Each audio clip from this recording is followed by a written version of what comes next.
Yeah, look at high school, like I think.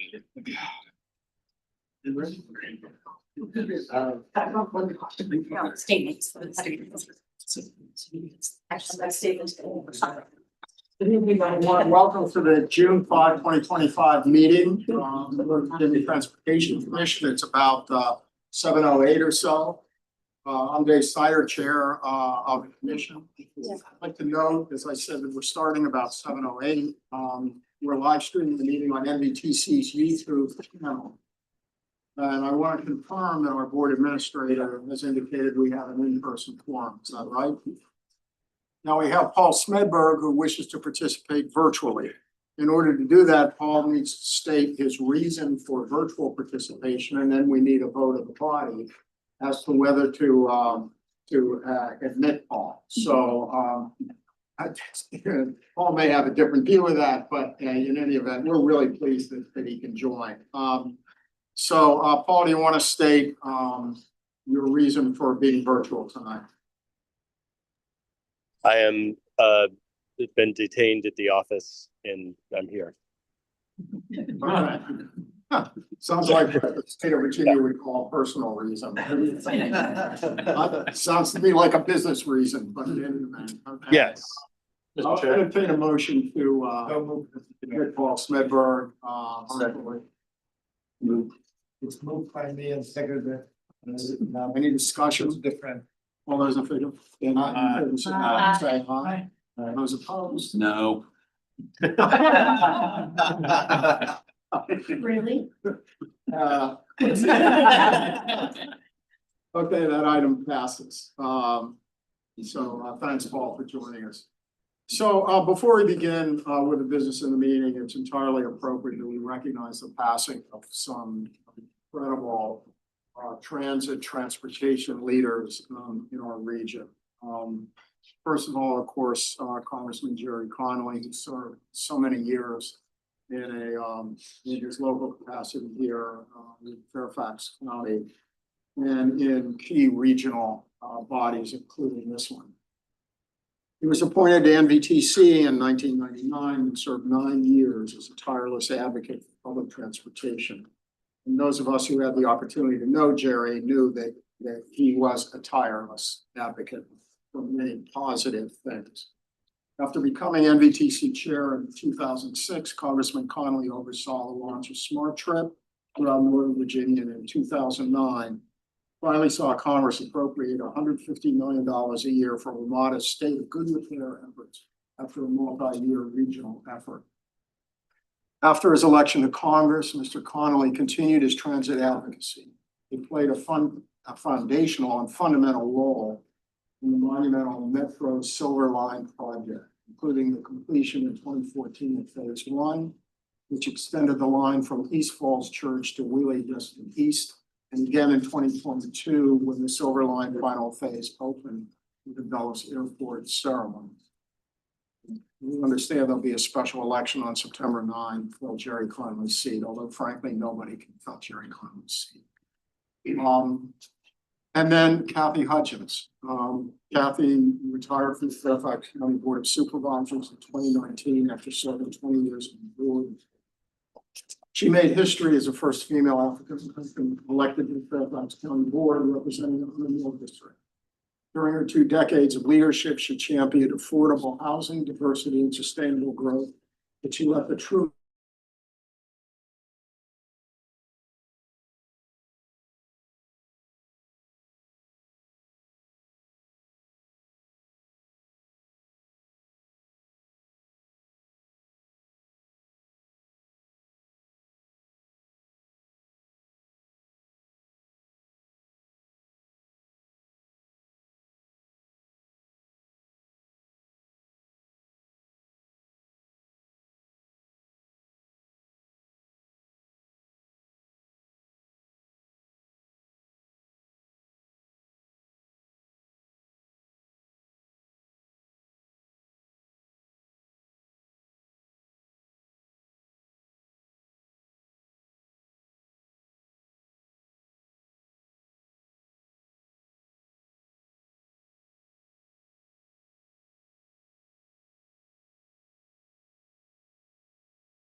Yeah.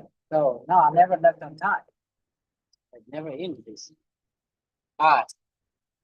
Alright, Yeah, everything's good? there are bugs everywhere. There's so many bugs in Brian in my office. Yeah. Alright, Yeah, Paul. everything's good. All right. See ya.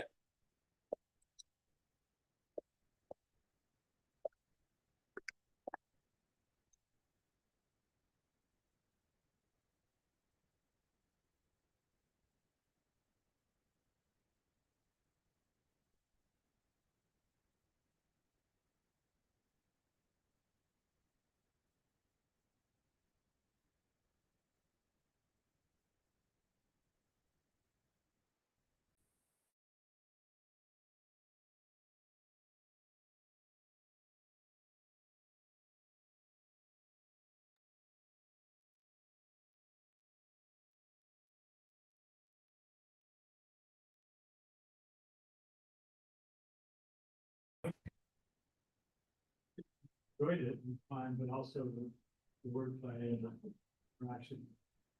Jerry were. The other thing I want to say for Jerry is, particularly as chairman, he made a huge difference in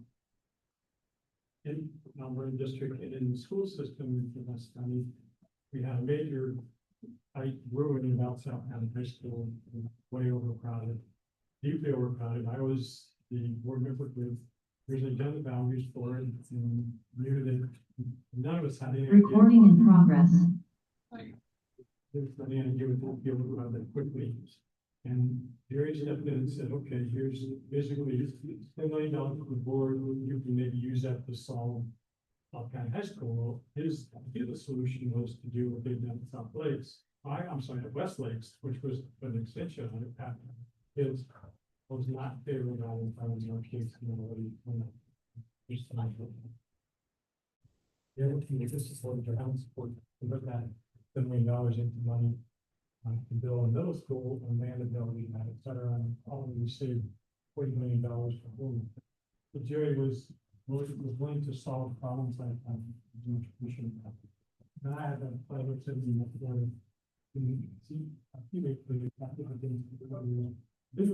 on board, on school board and with her, I'd worked with her a lot. And we all know what her mantra was.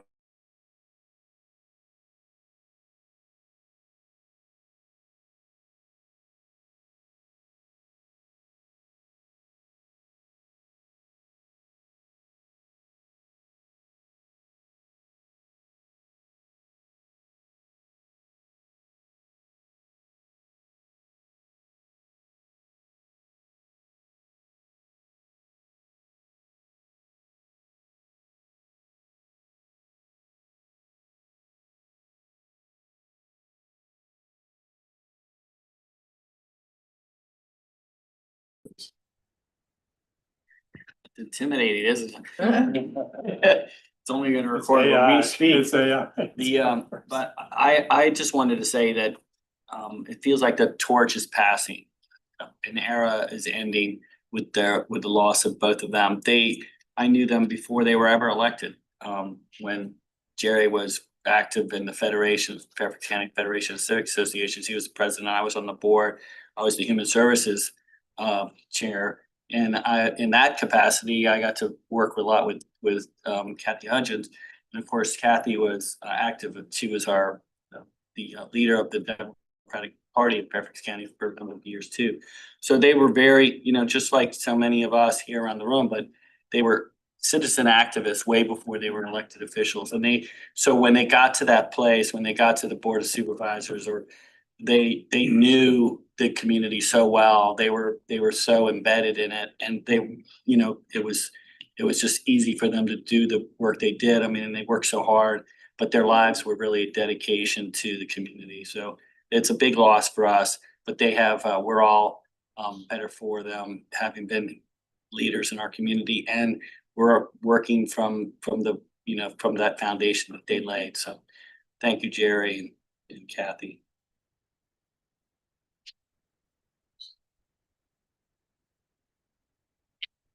Okay, thanks for that. I will say that I'm the happiest officials on the face of appointment. Cassie and Jerry and leaders. They're true giants. So, I think the point is, the board was passed. Now let's carry it forward. Yeah. Okay, and again, thank you all very much for the thoughts. These two great. So, moving on to the agenda time. Review will be appointing new members to the Ramada board. We'll have a resolution on NVTC principles in response to DMV moves funding concepts. While the letter to the Washington Metro Rail Safety Commission to be submitting, on 39595 from the choice program of projects to the Commonwealth Transportation Board. And 3 important VRU items.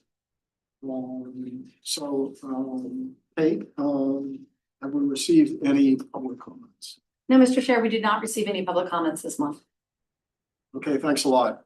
All right, next item on the agenda is the minutes of the May 1, 2025 NVTC meeting.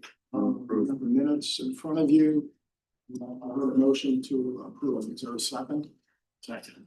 Is there any discussion? Who was the second? All right, the motion's been made and seconded. Any discussion? No discussion. All those in favor signify by saying aye. Opposed? Abstentions, that item passes unanimously. The next item is the consent agenda, and Kate, please introduce the actions under the consent agenda. Yes, Mr. Chair, we do have 4 actions under the consent agenda. The first is to authorize the executive director to send a letter certifying receipt of certain documents from WMATA required by state code. The second is to authorize the executive director to execute a master agreement for the use of the Commonwealth Transportation Funds with the Department of Rail and Public Transportation. The third is to adopt NVTC's electronic participation policy for our next year. And the fourth is to authorize the chair to send a letter of support to the U.S. Department of Transportation for the City of Alexandria's low or no emission bus facilities grant application. Okay, does anybody have any questions about the items on the consent agenda? No, Mr. Chairman, Yes. no. Could you explain, I'm sorry if I was supposed to have read this, but what B is all about? To the master agreement with the state. So we do have a master agreement with the state in the way that we process our grants, and periodically they update it to current code. So these are administrative changes and fixes just to make it align. So this is a very routine action. That's why we put it in consent. Thank you, Mr. Chairman. Okay, does anyone want to remove any of the items from the consent agenda? Okay, not seeing any. Entertain a motion for approval of all the items on the consent agenda. So moved. Second. Any discussion? All those in favor signify by saying aye. Aye. Opposed, abstentions. Can we get Passes. Paul Pardon? to see if he wants to vote? Yeah, Paul, how do you vote on that, on the consent agenda? Still muted. Sorry, David, I'm having some issues. They're having some Zoom issues. Aye. Okay, that item, you took the vote, all voted, item passes unanimously. Thank you very much. For item number 4, NVTC leadership and governance, I'd like to propose we conduct a block vote for these 3 actions being requested. We'll go ahead and introduce these actions and we can have discussion and questions at the end as to whether we do a block vote.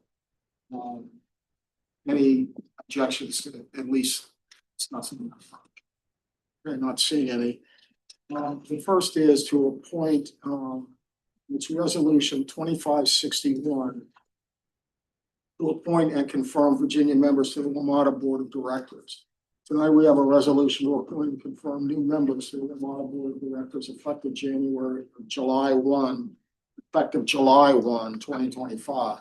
Matt Letourneau has served with distinction as a principal director of the WMATA Board of Directors since 2020, but is now stepping down and facilitate jurisdictional rotation on the board. This has always been NVTC's intent to rotate membership on the board in the jurisdictions. Walter Alf, David Hasey, to serve as a principal director, and Matt DeFerenti will come on board as an alternate director. While Smedberg continues as the Commonwealth Principal Director and current alternate Kenneth Algieri will move to serving as an alternate for Mr. Alcorn. Are there any questions or comments from commissioners on this requested action? Okay, not seeing any. Action item 4B, approve resolution 2562, appoint Matthew Ferretti as chair of the NVTC WMATA committee. Resolution 2562 will put it up to July 1, 2025. The NVTC bylaws specify that the WMATA committee chair will be one of the two alternates to the WMATA board.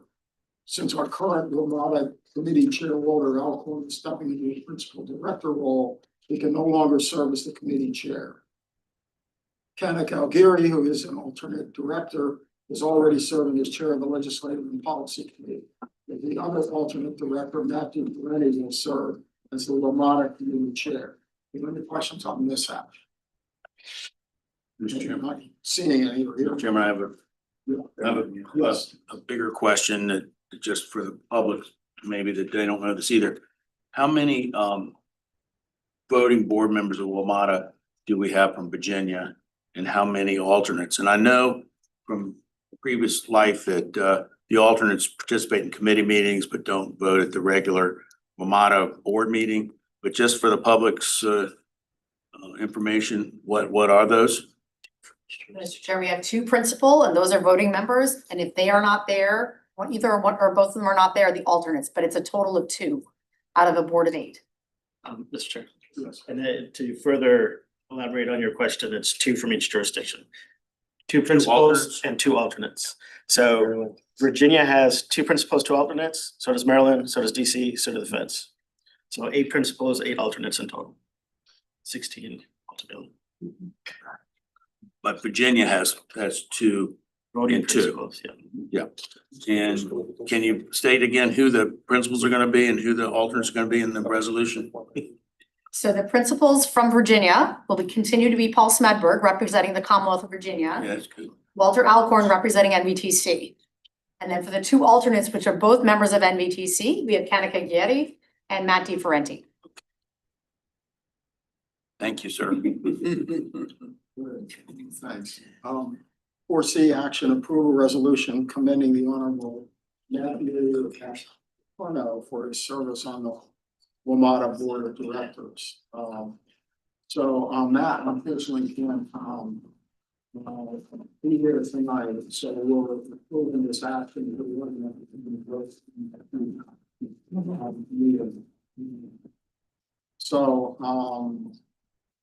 That's the next item.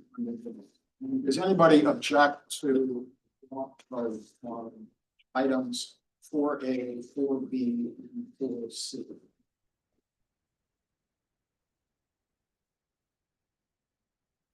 Not seeing or hearing any objections, can I have a motion to approve these 3 actions? So move. Second.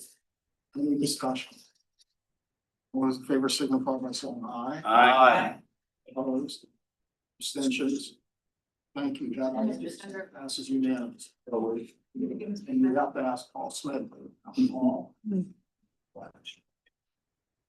You allowed to vote for himself? Aye. Aye. Thank you.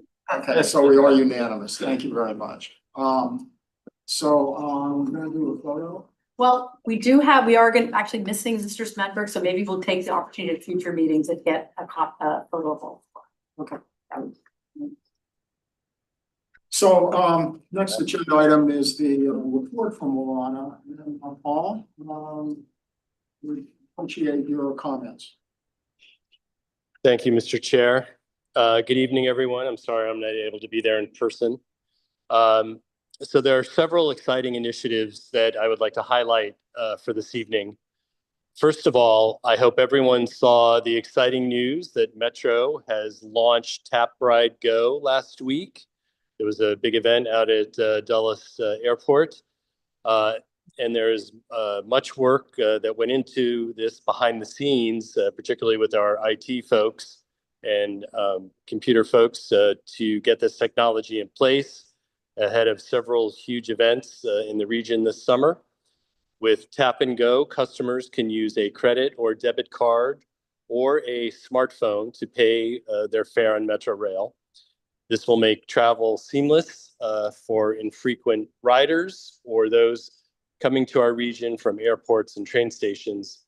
And we expect Tap and Go, or the Tap Ride and Go, I should say, on buses in the near future. One of the things I was talking to Randy about today was the acceptance of this program already has been hugely successful. People are really liking this, and the numbers are really well beyond the expectation we had when we talked about this program. So that's all really good news. Second, Metro launched automatic train operations, or ATO, on the green and yellow lines on May 23rd.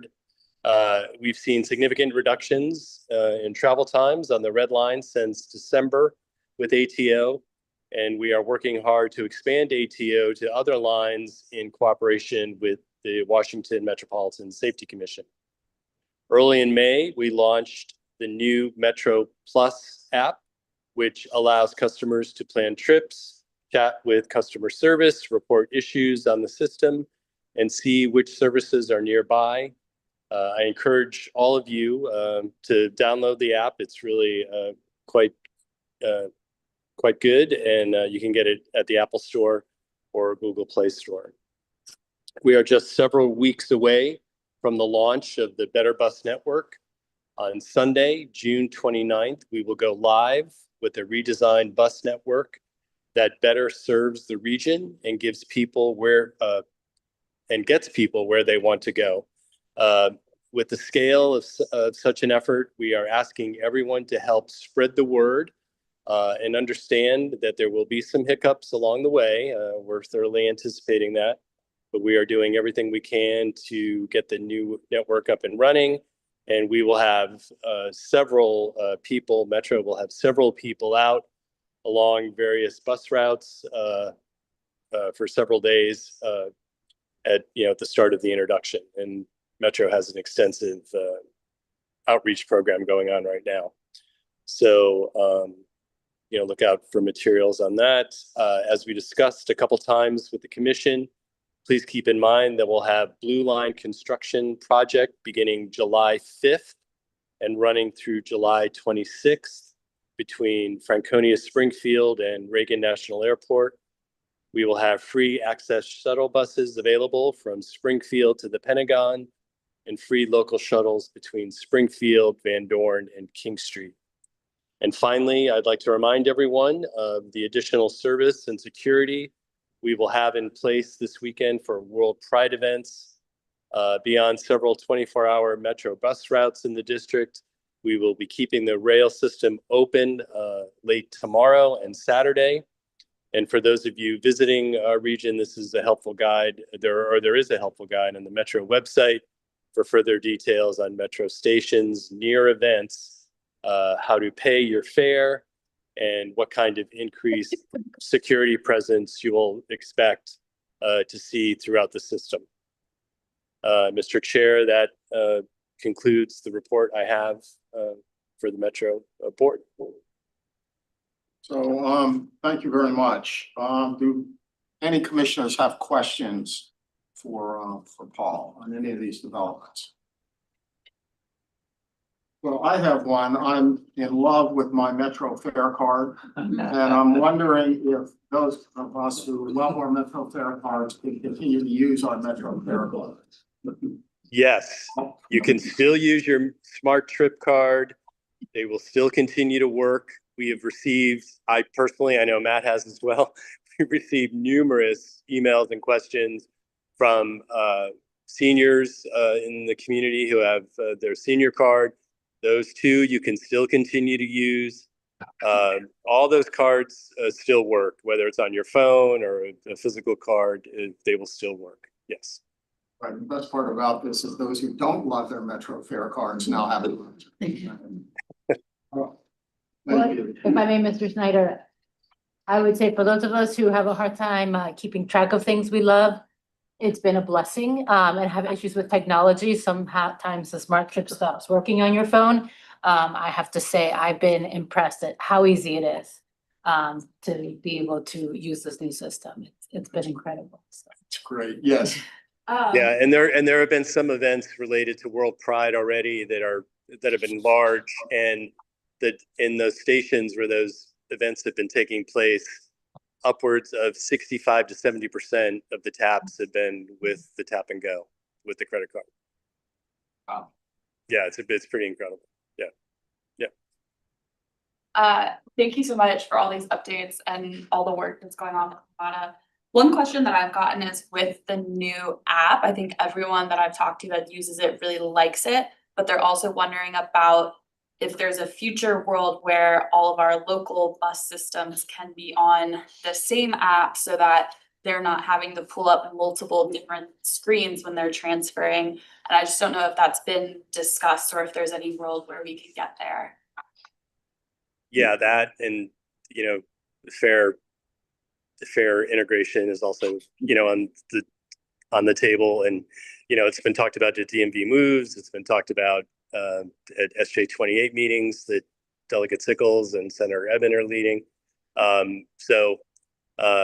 Yes, that's something that's very much on Metro's mind, and working with our partners to do that.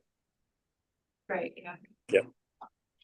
So one of the benefits of a fare card, owned by the transit authority is that you can also track the behavior of your customers. Like, for example, where they board and where they change and where they go, etc. Is there any substitute for that now that this new system is going to be the rule rather than the exception? I'm not sure I can answer that question. But I can get back to you. Greg, I think, is there tonight. We can get back to you with an answer on that one. Thank you. Yeah. I just find it. I mean, it's really builds up on my colleague's question about how do you transfer, right? Or whether you have a unified system. And I think it's important because we are tracking now hundreds of thousands of people every day. Yeah, and we're also hearing from folks that people are now considering or actually using Metro because they can use their credit card versus they didn't want to go through the process of having another, getting a smart card, standing at the station and everything. They would just choose Uber or Lyft or whatever. But now we've heard people are actually using Metro because they can just tap their credit card. No question. Yeah. So it's been great. I'm not saying that we should keep the cards. I'm just saying that we should find a way to track our customers. Mr. Chairman, I think Paul can get confirmation and more details, but my understanding is since even under the new system, you have to track where somebody went into the system, what station and where they got, because that's the fare, that information is still going to be there. Metro track. I'm just not intimately familiar with all the particulars of this new system and how all that information is being captured. As a business person, the first thing I think about is, okay, now I'm giving up 2 or 3% of my fare. Is that the deal basically with the credit cards? Because typically minimum is 2 or 3% goes to the card companies. Is that part of what? Look, I strongly support doing this. Don't misunderstand my question, but I also recognize that those costs are one more cost in the system that maybe you didn't have before. Yeah, there are definitely going to be some additional costs, but the advantages are going to far outweigh the fees or any additional costs that we may incur. I recently wrote the Boston system where you can use a credit card, and I'll tell you, it's a huge convenience. I mean, it really is. And I'm not disagreeing with that. Yeah, no, I know you're asking very good questions. It's just encourage a lot more lives. So I think you raised a good question. Does it mean only that the card will go away? Because theoretically, the most effective way to do this is to eliminate that part of the management and administrative system altogether. So Yeah, and just to build on that, Metro's already been incurring a lot of that cost because when people load their fare cards, a lot of Right. times. Oh, good So- point. Yeah, So that, sure, okay. But again, there are gonna be some additional costs and some fees, but again, the advantages far outweigh any of that. So, Another thing, of course, if you use your credit card and you have one of these airline deals, whatever, you're gonna be building up. Miles, this card, which you can't get, well, if you use your credit card to populate your smart trip card, then I assume you would get that advantage as well. For the business, side, the WMATA side of this, it costs more. So in addition to the transaction fee, you pay a portion of that reward that users get. So it's, I mean, again, on the business side of it, it's a terrible deal and I hate it, you know, as a business person, because why should I be funding somebody's airplane ticket and you have a credit card and you don't have one of those? But that's the system, it's the monopoly that exists out there, that why a lot of small business people particularly get frustrated with that system. For sure, for sure. Okay, any other questions? Yeah. Thank you, Mr. Chair. Just, Paul, your report mentioned the additional service hours that Metro is stepping up with for this weekend in World Pride. And then the timing of getting tap and go done before World Pride. Yeah.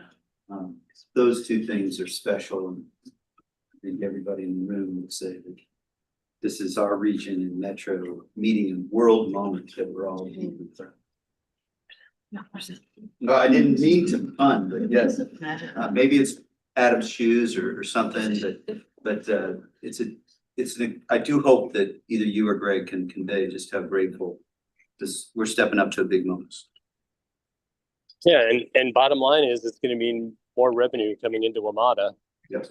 And, you know, that impacts subsidies, so, yeah. Yeah, I can see this additional functionality, as I can see. Being a whole lot more tourists than others that. Absolutely. Yep.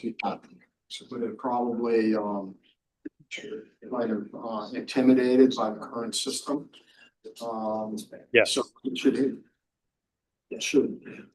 be quite a positive development. So any other questions? Yeah, and David, to that point, our station managers out at Dulles Airport were, you know, basically acting as, you know, helping people get tickets most of the time.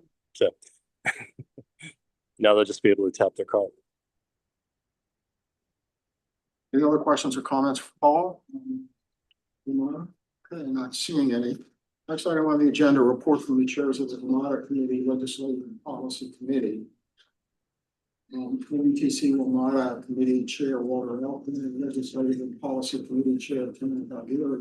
We give us your report, and I do want commissioners to focus on this report in particular because there are a couple action items. Thank you, Mr. Chair. So NVTC's WMATA Committee and Legislative and Policy Committee held a joint virtual meeting last Thursday. Received updates on DMV moves, SJ28, NVTC's 2025 report on the performance and condition of WMATA, the Transit Service Delivery Advisory Committee, and a draft resolution establishing NVTC's response to DMV moves funding concepts, we'll see shortly. The committee has also discussed a letter to the Washington Metro Road Safety Commission that we will address as well very shortly. Would also like to note that the next meeting of the joint WMATA Committee and Legislative and Policy Committee will be in the fall, when we will be working on our legislative agenda as well as the NVTC annual WMATA report. Both efforts will be the focus of our fall meetings, so it will be very busy. And we will not be holding a meeting on June 18th. Ms. Gilchrist will send out an email cancellation notice for the June meeting and work with the committee to firm up dates in the fall. And now I'd like to turn it over to my fellow chair, Mr. Alcorn, to provide an introduction to the first of the committee's action items this evening. all right, thank you, Kenick. The first action item coming out of the joint WMATA Legislative and Policy Meeting is a resolution that represents the recent progress in the development of WMATA funding concepts, bus priority concepts, and movement towards a seamless customer experience on our region's transit system. And you will see in your packets updated attachment 6B. Almost like your place at the table. Well, it's at the table, so I would call everybody's attention to that. You can give us an update in a sec. So just as a little bit of background, the commission adopted funding principles at our January meeting. And since then, there has been activity. There's been a lot of discussion at DNV Moves and also SJ28 is advanced. And NVTC staff prepared another resolution, this resolution, that provides support for direction of specific components of these efforts. So we did at executive committee talk about the resolution. There's actually quite a bit there. So there was a suggestion made that if folks have, if they want to maybe talk about it tonight, but if you want to take a week or up to 2 weeks to provide any changes to this resolution, that would be fine. Andrew could talk about that a little bit more, but we'll be looking to finalize this at the July meeting. And one of the things is not a speak now or forever hold your peace completely, because as both SJ28 and DNV Moves wrap up in the fall, the commission should expect one more opportunity to state its positions and principles in a resolution format. So at this point, I'll turn it over to Andrew for more detail. Thank you, Chair Alcorn. So again, there's a hard copy at your seat with some of the changes that occurred at the the last WMATA Legislative and Policy Committee. So this resolution is intended to be an important directional guidepost as DMV Moves advances its work towards regional agreement on several things.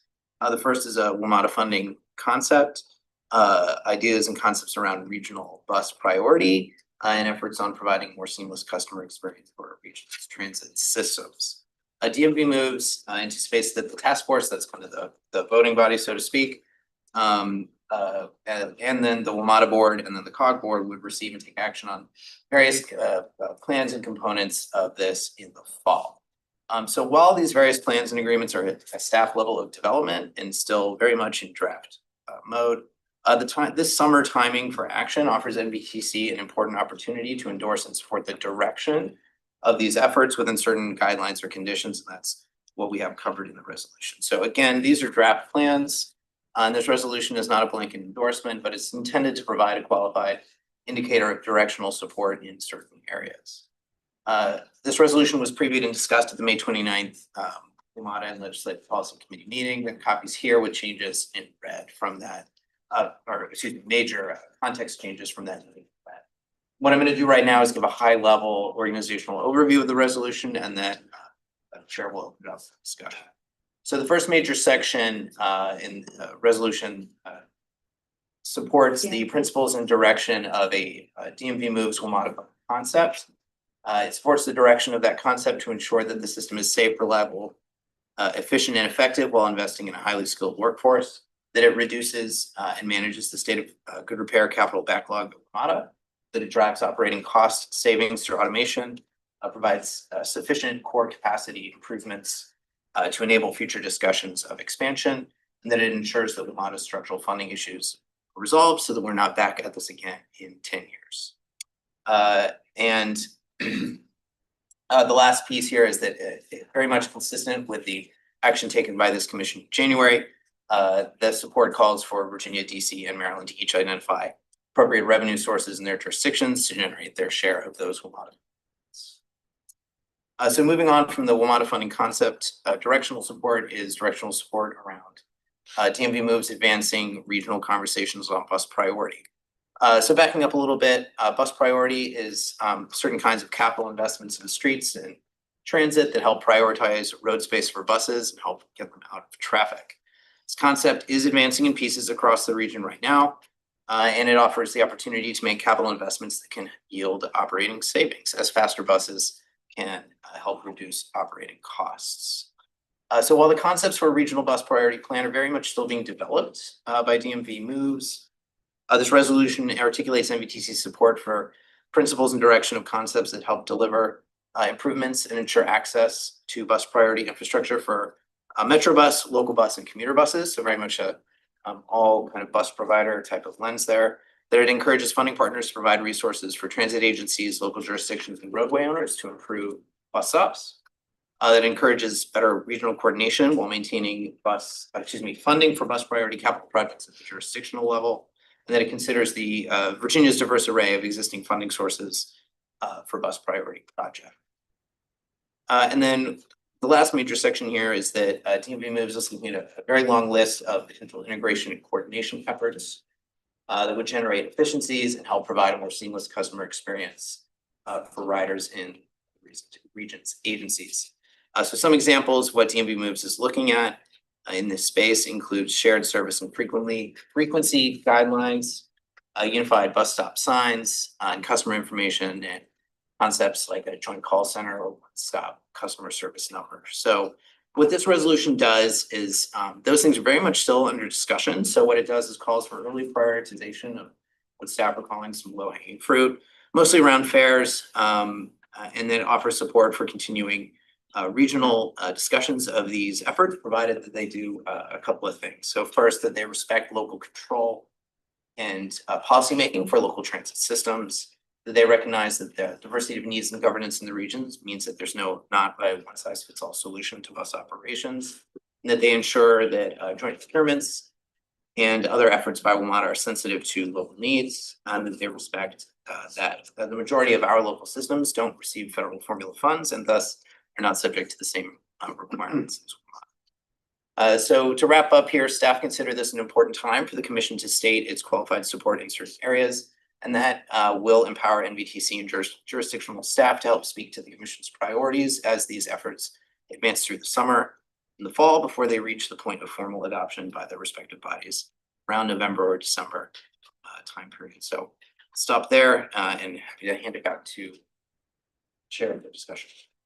Thanks a lot. All right, questions about the resolution? Yes, Mr. Chairman. Just want to be clear on what the 153 million covers. Is that's new money on top of everything, the base amount that agencies get now through the funding formulas, and then that doesn't include the PREA funding either for capital. So capital is not in here at all. This is just operating funds. Are you referring to the last resolution, the whereas clause? Well, you have a whereas, it's on the first page on the Yeah. last whereas clause, and it's again on be it further resolved in the middle of the next to last page. You got 153. It could be some other place too. Yep. What So- does that include? So specifically, the 153 million is that operating rebaselining that was the state and local solve. Fiscals 25 and 26 with that extra general fund money from the state as well as extra support from our local jurisdiction. So that section is specifically intended to speak to that the broader DMV moves funding solution is mostly capital. It assumes that level of investment is ongoing from the region, and so this is sort of endorsing the direction that SJ 28 is going in finding a rebaselining solution. When we went back and looked at the January resolution, that wasn't, things hadn't moved in that direction yet, and it wasn't as explicit as it could be. And so I think staff felt like at this time in the summer was a good point to say, yes, let's keep. I think The commission Commissioner says Alcorn is itching to talk about this. I am. Okay. And I didn't even raise my hand. I know, but you were just popping up and down. Cool, Mr. Chair. Sure. So yeah, this really acknowledges that we dipped into our respective general funds, both at the state level and at the local level, when we blew through the 3% cap and did this finding. So let's don't forget that that we did that, and this puts a number on that, which is, I think, something to talk about in the context of SJ 28.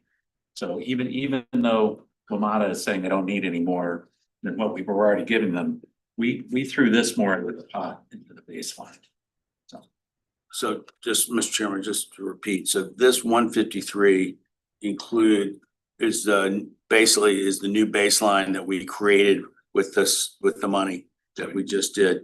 And so for people who don't know, typically the state would pay half and the localities would pay half, and NVTC decides how the localities split up their half. Is that right? Right. That's, and we're gonna, but we don't have to do that in the future, do we, Mr. Chairman? Do it that way. That's the way we've done it in the past, but maybe we could do it another way in the future. Yeah. Okay, all right. So from the state standpoint, we're in for half of this every year. Yeah, Mr. Chairman.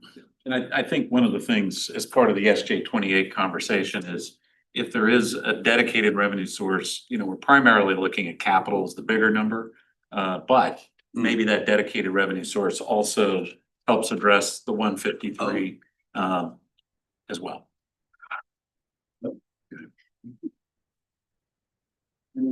Any other discussion? Sparkle that I know. If, yeah, man, When you go ahead, but I think the open question for me, based on some thinking today, is about page 3, number 3 under field further resolve, encourage local bus systems, if not, and if the it is deeply discussed with the engineers, and perhaps it could be, and so since we may have an additional week or two, I would love to just engage a little bit with you, Andrew, and Kate, just to understand and think through, based on the conversation, a little bit in executive meetings ago. When we have exactly what we want in the wording 3, 4, and 6 for local bus systems. We may already have that covered. I just wanted to flag that for, I thought, I didn't make this edition. I think it was, a couple of others on the WMATA committee, but I think it's a good place to focus, and we may have a question as to whether the precise wording is what we want going into the summer. But I'm comfortable with number 3. I just think it's worthy of calling for the commission as a whole attention that DMV Moves has talked about local bus, but perhaps not as centrally as it could, and that would be a significant place that in September we would really have to do some advocacy to be effective. Mr. Chair, if I could, we do have a couple places in here we talked to, maybe if it's okay for me just to talk through, because I know there's a lot in this document. We talk, there, DMV Moves in the space of bus has been specifically talking about opportunities to do bus priorities. Indeed, they've not talked about local bus. So we have in here discussion of if there is a regional approach to how we prioritize bus to ensure when those actions that go on, our local bus systems are a part of that conversation. So if there's a single route, for example, that happens to be in the District of Columbia, but we have 3 or 4 of our local systems that happen to use that, let's make sure they're at the table. And so that is what's intended to be reflected on the bottom of page 3, is particularly about regional bus priority specifically. When it comes to the role of our local bus systems, where we touch on that here, but we expect as we go into the fall and DMVB talks more about local bus services. The last resolve on page 4 is specifically about opportunities for coordination and integration.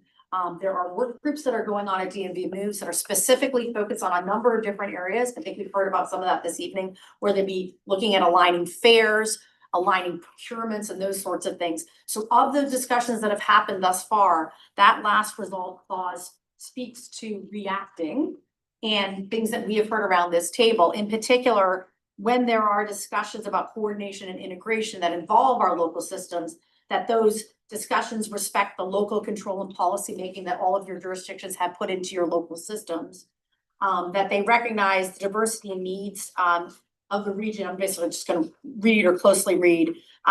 There's no one size fit all solution to all bus operations. Again, thinking we've got commuter bus, we've got local circulators, we've got things that are somewhat in between.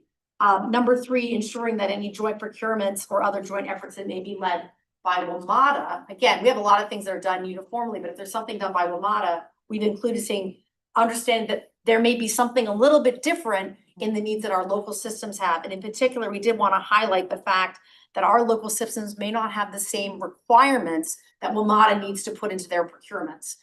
So again, just sort of being mindful that things that we do perhaps all together, we want them to be appropriate and cost effective for our local bus systems. If we're gonna play along, we don't want to necessarily be financially or otherwise penalized for playing along. And then lastly, which really gets at that, which is most of our systems are not federalized systems. They do not get federal funding. So therefore, they actually are fundamental procurement rules that are different. There are different types of buses and different rules associated, for example, with buses that our localities do not need to have that those who have federal funding do. So those are all we have now. But we know there's gonna be more conversations in the future. So I think there may be an opportunity when we react to what's being proposed about local bus in general, especially on the funding side, that we'll be able to come back and do some things on that. So I know I did a little bit more explanation, but I hope that's helpful to sort of how we touched on bus here. It's kind of what we know has been developed thus far, not necessarily precluding what may happen in the future. So reiterating, appreciate any comments that people have on the resolution for them in the next weeks. And the intention will be to bring this resolution back for action at the July joint meeting, which will be what date? July 17th, it's an all virtual meeting. It's 2 weeks after our normal, just because of the 4th of July holiday. Mr. Chairman, Yes. I just want to say that the amount of money we had for the 25 and 26 fiscal years from the state was unusual. We don't normally do that. It was a first. It's general fund. We've spent transportation. Generally speaking, transportation has been funded by non-general funds over the years, gas taxes, fees at the DMV, things like that. And so it was kind of a diversion, although we've done it before. With what's going on nationally, there's no guarantee that we would have this kind of money. This is state general funds that are raised from mostly your income taxes that goes into this. And so I hope we have this funding and we can do this, but we live in uncertain times. So I just wanted to say that. Yes, well. Yeah, appreciate those comments. And at the local level, it's similar, but we're looking at property taxes as primarily funding out of the general fund. So yeah, I appreciate it. I think there's a common challenge here. Mr. Chairman, would the gentleman like the ability to raise income taxes at the local level? Progressive income tax would be wonderful. I would love that personally, but yes, we haven't voted on that. We might not be really like. Thank you for your work, Mark, on bringing it up. Yeah. You brought it up before. I appreciate it. Sorry I said that. I take it back. Strike that. No take backs, no take And I backs. disagree to it. We'll mark up to the tax reform caucus. Yes. Nice for a very good discussion. That item, as I said, the hope is to bring the resolution back to action at the next meeting and appreciating with within the next 2 weeks. Item 6C, authorize the chair to send a letter to the Washington Metro Rail Safety Commission. All right, thank you, Mr. Chairman. One more item. This is one I think we do need to move on tonight. The timing is a little more sensitive on this one. At last week's joint committee meeting, Commissioner Letourneau asked the committees to consider sending a letter to the Washington Metro Rail Safety Commission, or WMSC, regarding WMSC's proposed changes to its program standard that would impose fines on WMATA for non-compliance with the WMSC's corrective actions plans. So the letter, which I think we all received on Tuesday, also urges WMSC to establish a dispute resolution or mediation process for all disagreements through a third party when disagreements arise between WMSC and WMATA. Ultimately, I think as we would know, any fines imposed on WMATA by the WMSC would be the financial responsibility of WMATA's local jurisdictions, including those of us here in Northern Virginia and the Commonwealth. So Maryland and the District of Columbia have sent similar letters to the WMSC urging them to establish a third-party mediation process. And today, the commission being asked to authorize the chair to transmit the letter to the Safety Commission. And I would just point out in our packets, there are copies of letters from Maryland and DC. Two from DC, one from the DC Council, one's from the district administrator. So we're a couple weeks behind them. So getting our 2 cents on here, I think with a consistent message would be very helpful. And Mr. Smedberg, I know this is something you are very close to and know a lot about. Is there anything else you'd like to add? Thank you, Mr. Alcorn. We have been working on this and suggesting this now for a little over 3 years. Anytime there is a dispute, for lack of a better term, if we disagree or want to make some recommended changes to things, the appeal, if you will, goes back to the Safety Commission. It isn't an independent third party. And it has really been, challenging. The Safety Commission is the only safety commission in the country that has this kind of authority or ability. It was the way it was set up. But I think after this last sort of go around with the Safety Commission on an issue, that people in the region, political leaders and others, are finally realizing that, now is really a time for change. And, we hope, you look favorably on this. We as the WMATA board and others have recommended this along the way, but it was rejected by the Safety Commission, and they're the ones who make this decision. But now I think there is definitely a momentum to move in this direction, and that that it's the only fair thing to do. And for our staff, our safety staff is, if not the best, is certainly one of the best in the nation, if not the world. WMATA has one of the safest, if not the safest system in this country. And we just think it is a fair and right thing to do right now. And it would make for a much better, safer environment for our riders and our employees. So we hope that you look favorably upon this. Right. So you have a letter in front of you. I want to make just a quick comment about the letter. First of all, it recognizes the critical safety role of the Washington Metro Rail Safety Commission. That's number one. Number two, we're urging that disagreements between Metro and the Safety Commission be resolved through some sort of mediation or some sort of negotiated approach. And then finally, arguing against fines as an effective enforcement tool. Rather, the issue should be addressed through compliance and action.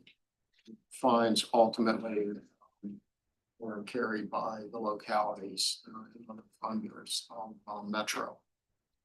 So that's basically the letter. And ask, are there any questions or comments? Yes. The Safety Commission, how is it funded? Safety Commission funded. Yeah, that's Congress. Federally, it's a federal requirement to have a state safety oversight organization. Because ours involves DC, Maryland, Virginia. My understanding is it may be jointly funded by all three. Yes, it is. It is, thank you. Yes. Yeah. Yeah. But all rail transit properties in the United States must have a state safety. Just the fact we've got affect 3 states, ours is a little bit more complicated. So there is a compact associated with this. Questions or comments? All right, then I have a motion. I would entertain a motion to authorize the chair to send a letter that is before you to the Washington Metro Rail Safety Commission. One second. Second. Any discussion? Seeing none and hearing none, all those in favor signify by saying aye. Aye. Any opposed? No abstentions? And then the all. And I am an aye, Mr. Chair. Okay, thank you very much. That item passes unanimously. Thanks a lot for the discussion. Thank you, Walter. So Kate, do you have, some comments on TISDAC? I do, Mr. Chair. So the Department of Rail and Public Transportation convened the Transit Service Delivery Advisory Committee on May 13th to really do a complete review of how state operating and capital funding is proposed to be allocated for this coming fiscal year. And really what it is a starting point to be doing a deeper dive that the state is required to do on the performance measures that are used to allocate both operating and capital funding by the state. And again, this is a reminder, this is just our bus systems. This is not Metro WMATA in general, and it's not DRE. So most of our systems, and we do have this information included in your materials, most of the systems are going to see a marginal increase in state operating funding for FY26, but we do see a reduction by Fairfax Connector, and also HRT, and which is Hampton Roads, and GRTC, which is Richmond. We're also going to see a reduction in state aid in real dollars from last year to this year coming forward. Again, there are performance measures associated with this that play out in that space. When it comes to capital, there are a number, there's over 300 projects that are being, or items that are going to be funded by the state. But for our area in particular, DASH is actually being recommended for a $4.7 million grant to renovate their transit facility. That's a part of the competitive grant program under the merit program. The other thing is DRBT also presented some compelling data on the disconnect that we've talked a lot about here. Again, we've got some materials included in your packet here. The difference between anticipated needs of our transit systems and the expected growth in revenues from the Commonwealth Mass Transit account. And there is a growing gap. Obviously, it was elevated by the increase in inflation over the last several years, but it's actually going to become quite pronounced. So again, I expect that this is going to be data that's going to be fed into conversations like SJ28, as well as those of transit systems around the Commonwealth. We're already starting to talk to others in Hampton Roads and Richmond and other places about there.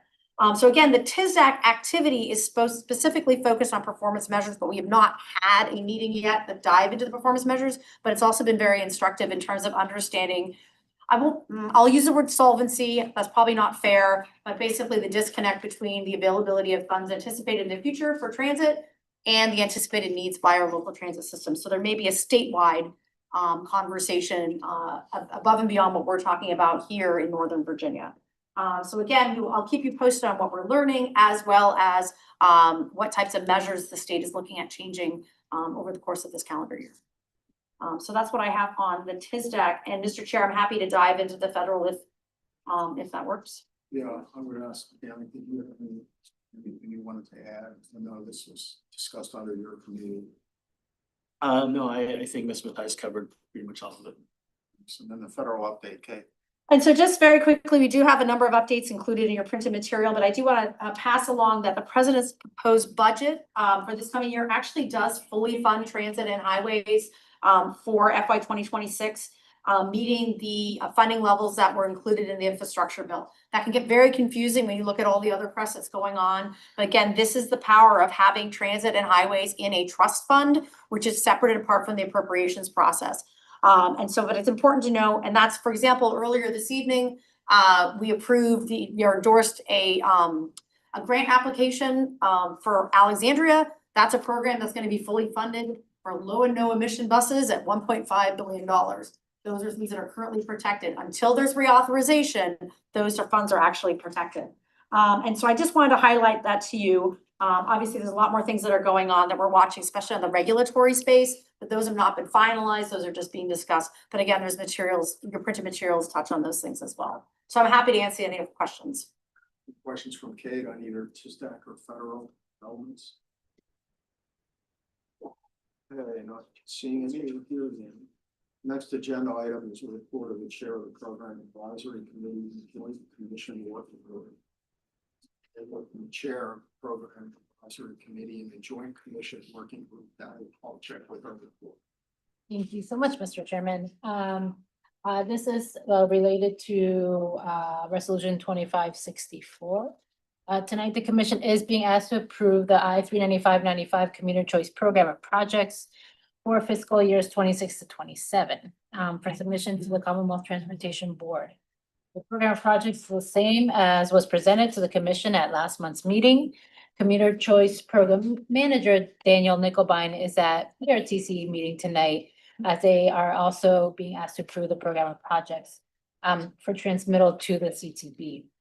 Once both commissions have approved the program of projects, it will be sent to the CTB for final approval through inclusion in the FY 2026 to 2031 6-year improvement program. Once that is approved, the standard project agreements can be executed between NVTC and grantees, and the projects can begin as early as July 1.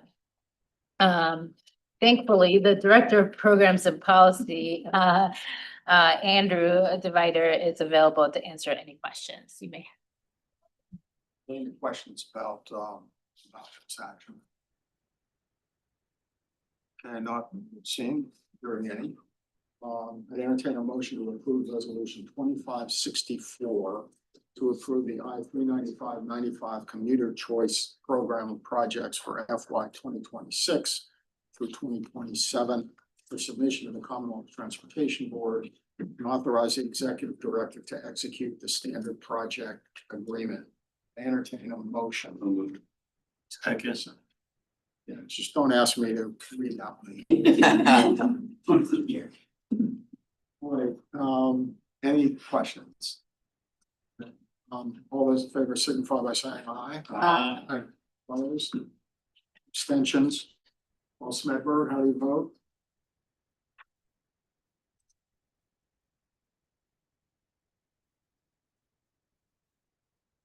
Paul, you want to vote on this one?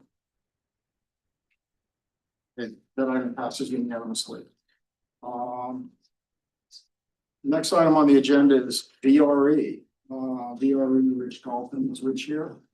Rich hasn't made it up yet from PRTC, I guess, but happy to step in. Okay. Please give the CEO report of the VRE operations board chair, Sarah Bagley. He'll introduce the action items. We propose that Sarah present all the action items, and following questions, we'll do a block vote and VRE actions. Does anyone have any objections to block voting? Okay, not seeing it. So, do you want to go forward with the report? I apologize, Chair, I will have to refer on the CEO's report. I don't have it with me. Could we come back to that a little later in the meeting? Sure. Okay. Okay. Sarah, your show.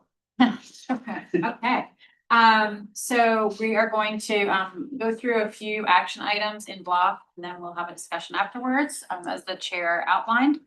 The first action item is 7B. The VRE Operations Board recommends commission approval of resolution 2565, which will authorize the VRE CEO to amend the contract for operating services for commuter rail with Keolis Rail Services Virginia, extending the contract for 1 year through June 30th, 2026. For the management, supervision, and certified locomotive engineers and conductors to operate VRE commuter rail trains. Each of the years in the contract's 2 option periods have been authorized, and VRE is concluding the final year of the contract on June 30th, 2025. However, in order to continue operating services during FY 26, it is recommended that the contract be extended by 1 year while the procurement process for a new operating and maintenance service contract is carried out. Additionally, a 1-year extension will align the term of the contract for operating services with the end of the first 5-year option period of the contract for maintenance services. More information about the contract totals and provisions are available in the meeting materials. The next action item is to authorize. VRE Ops Board recommends approval of resolution 2566, which will authorize the VRE CEO to amend the contract for maintenance services for commuter rail with Keolis Rail Services Virginia for the 5th year of the first option period through June 30th, 2026. Contracted services include the maintenance, inspection, and repair of VRE locomotives, passenger rail cars, and maintenance facilities. There are no material changes to the scope of work for the upcoming fiscal year. More information about the contract totals and provisions are available in the meeting materials. I can just share with the group, there was a pretty thorough conversation at the board meeting itself on these 2 contracts, bringing them into alignment and the status of the procurement process. The third item is to recommend commission approval of resolution 2567, which will authorize the VRE CEO to execute a 3rd amendment to the agreement with Amtrak for access and storage at Washington Union Terminal to exercise the option to extend the term of the agreement by 5 years through June 30th, 2030. The current agreement will expire on June 30th, 2025. expediency here. Next, VRE Ops Board recommends commission approval of resolution 2568, which will approve the amended and restated plan of delegation of authority from the commissions to the VRE Ops Board. Plan of delegation incorporates a process for oversight by the commissions of all actions taken by the VRE Operations Board on behalf of the commission. Since 2008, the plan of delegation has worked effectively. However, at the staff level, there have been instances where it was not clear whether a particular matter required commission action or could be approved at the Operations Board. These matters primarily involve agreements and real estate matters incidental to approved capital projects. Often, these matters are simple, such as temporary construction easements or a stormwater pond maintenance agreement, and are time sensitive. Accordingly, the proposed amended and restated plan of delegation provides greater clarity whether the VRE Operations Board may act or commission action is required. No changes proposed to the process for commission members to request an action item be taken from the Ops Board and brought to the commissions. There's a reference here to asking Steve if he has any questions on this, but he obviously hasn't made it from NVTC yet either. So I will try to address any questions, and Mr. Schofield here as well, if people have questions, or my fellow Ops Board members. So those are the action items. Are there any questions or comments on any of those items I can try to address? Oh, I'm sorry, Dave, I read your mind. Very well. Better than I would. So I'm gonna suggest we block vote first three items. Those are contract items. The last one we should really hear a little bit more discussion about, because it relates to governance that cuts across a lot of fundamental issues. So maybe we wait till the leadership is here and Steve McConaughey is here for that. So let me first, does anybody object to block voting? What would it be? 8B, 8C, and 8D. Those are all. Any, right. So any questions for Sarah? All right, I entertain a motion that the commission approve resolution 2565, 2566, and 2567. So moved. Second. Any discussion? All in favor signify by saying aye. Aye. Any opposed? Any abstentions? Paul, how do you vote? Okay, well, that item passes unanimously, and we'll hold AE for when the VRE leadership is able to get here, and then 8 and F as well, right? Or was it talk about that as well? Just I can talk about it. I'm happy to convene that discussion. Okay. There are slides, yes.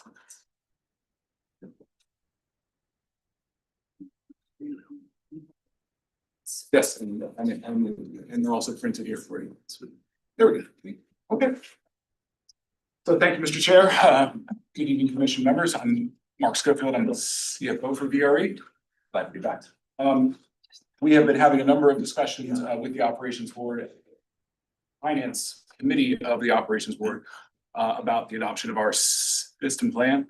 As you may remember, this has been a fairly drawn out process, and in particular, with the SJ28 process happening kind of in parallel, the slightly delayed timing that we have now to bring this to you for the adoption is actually really good. And I'll talk about that a little bit more towards the end of the presentation. So this is an information item.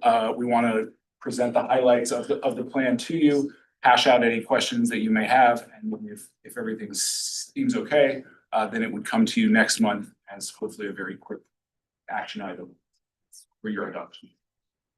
Next slide, please.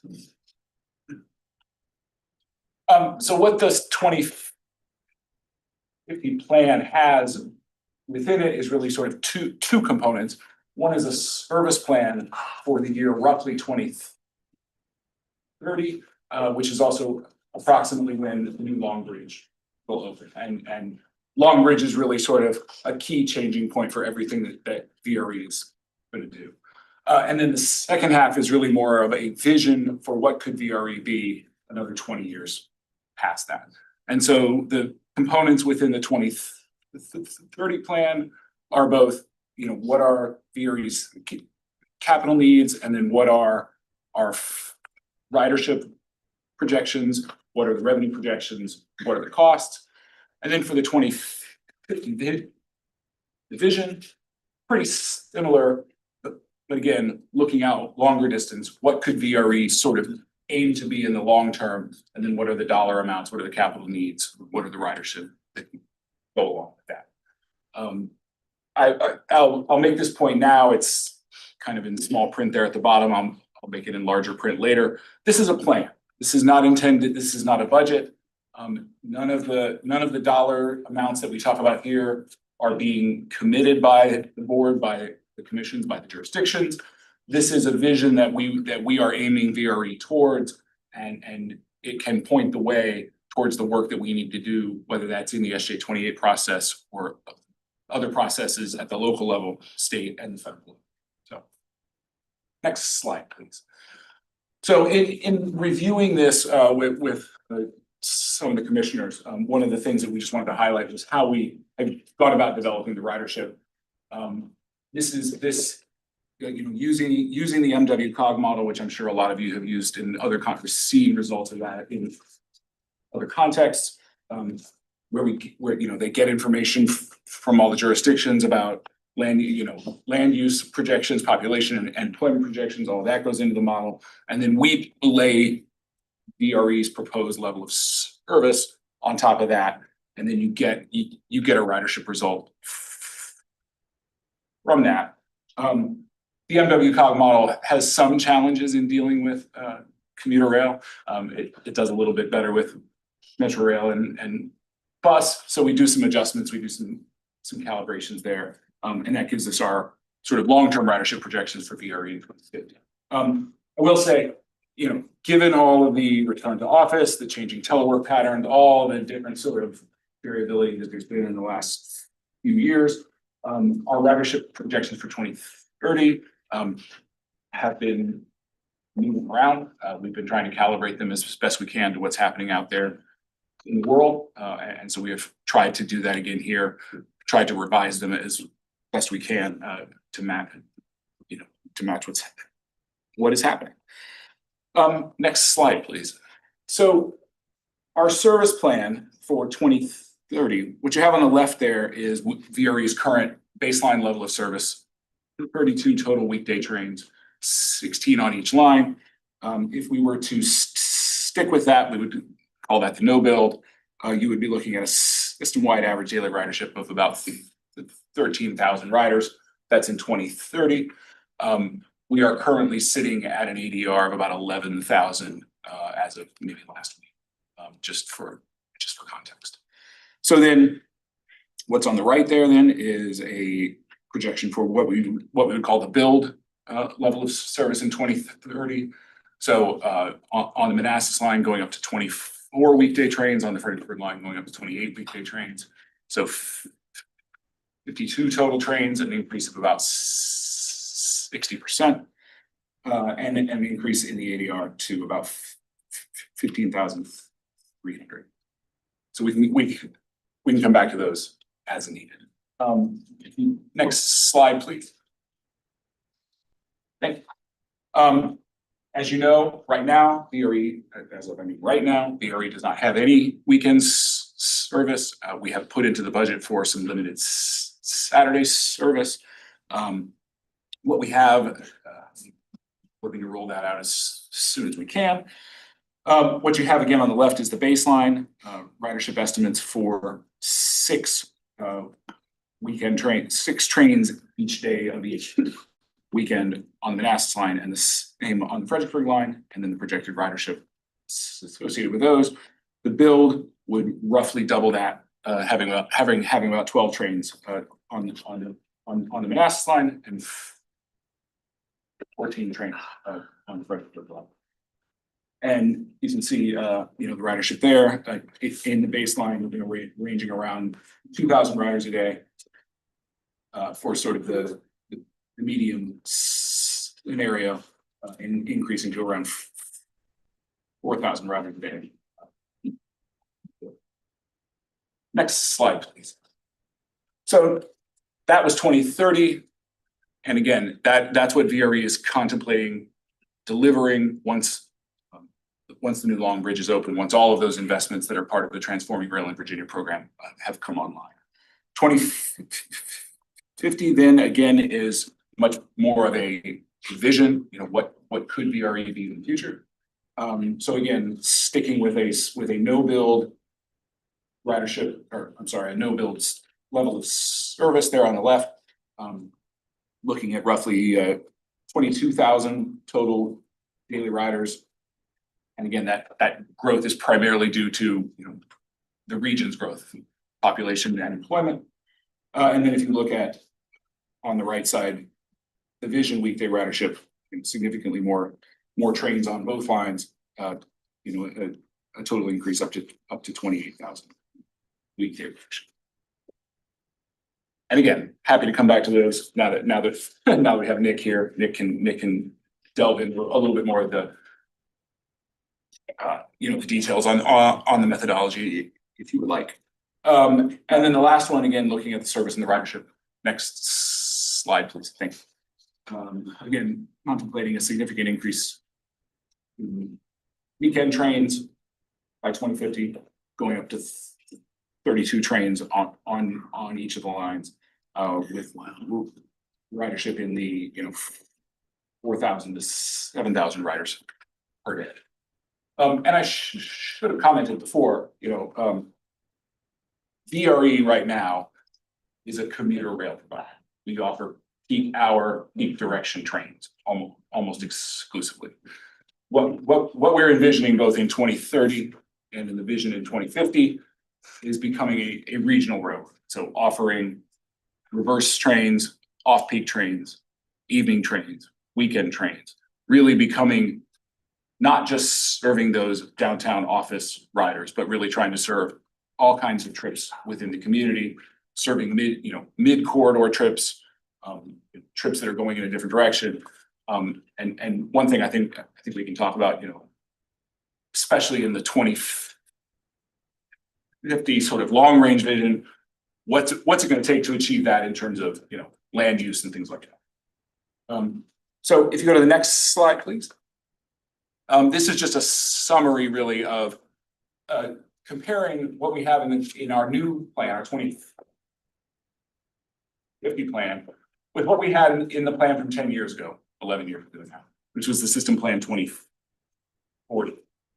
Really not much change at all in terms of what we are contemplating for this peak period, peak direction, trains every 20 minutes, but really an improvement in the level of service for those reverse direction off-peak trains.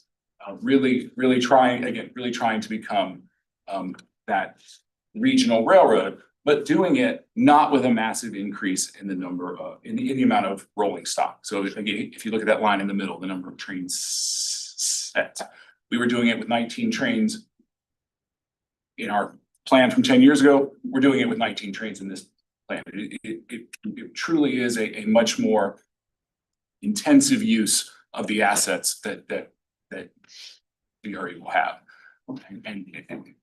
And by the same token, looking at the midday storage requirements there, no more trains in the midday, or no more peak amount of trains in the midday from 10 years ago's plan to now. And even better, 10 years ago when we were doing this planning, we really weren't contemplating weekends at all. And now weekends are really a key part of what we're hoping to deliver in the future. Next slide, please. So this is the part of the presentation that I was originally. Should I take those slides? Yeah, thank you. Thank you. I want to emphasize again, it deserved the exclamation mark up there, that the system plan is not a budget. We have to come to the operations board and ultimately to you as the commissions with a balanced budget, with expenses covered by reasonably expected revenues. So adoption of the system plan is really adoption of, this is where we want VRE to go. But if the funding to do that is not available, we're not going to implement those plans. And to put even more of a point on it, we're not gonna come to the jurisdictions and say, hey, we need another 30 million to make this plan work. It's all gonna land on you guys. We understand that is not gonna work. And so that's part of why this ties in so tightly with the SJ28 work which we're working on right now. How do we lay out those various layers of needs that VRE has in order to maintain our existing level of service and then hopefully to grow once Long Bridge is up. Next slide, please.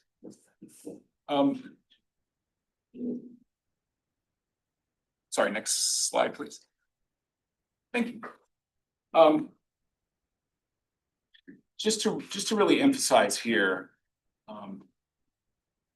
as you know, VRE and VPRA together are in the middle of a major capital investment program all throughout VRE's service area.